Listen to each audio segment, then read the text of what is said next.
ওখানে উনি দাঁড়িয়ে ছোট্ট একটা ভাষণ দিয়েছিলেন। উনি বলেছিলেন, মান আরাদা আন তাসকুলা উম্মু ওয়া ইয়াতামা ওয়ালাদু ওয়া তারমিলা যাওজাতুহু ফালিয়াসুদ্দানি। খেয়াল করে শুনেন, কান দুইটা খরগোশের কানের মতো খাড়া করেন।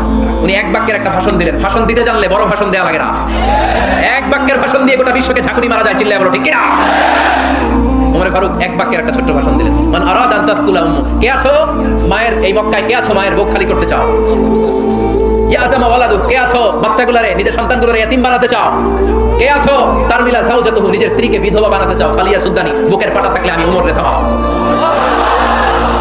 ফালিয়াসুদ্দানি। দেখি মক্কায় কার এত বড় বুকের পাটা? কে আছো মায়ের বুক খালি করতে চাও, সন্তান রে ইতিম বানাতে চাও, স্ত্রীকে বিধবা বানাতে চাও? ফালিয়াসুদ্দানি। পারলে আমারে ঠেকাও।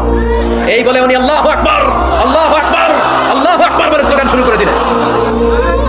এক এক স্লোগানে মক্কার মরুজমিন থারথার করে কাঁপতে আরম্ভ করলো। এই মিছিল মক্কার কেউ দেন। মিছিলের আওয়াজ শুনে আবু জাহেল বেরিস, উতবা বেরিস, শাইবা, ওয়ালিদ ইবনে মুগিরা সব বের হইছে। কি রে, আমার এলাকায় এত বড় স্লোগান, কার এত সাহস? বের হয়ে দেখে মিছিলের সামনে ওমর। ওমরে দেখে দিছে এক দৌড়। কারণ ওমরে ফারুককে থামানোর মতো বাপের বেটা মক্কায় দ্বিতীয়টা কেউ ছিল না। আওয়াজ করে বলে ঠিক কিনা?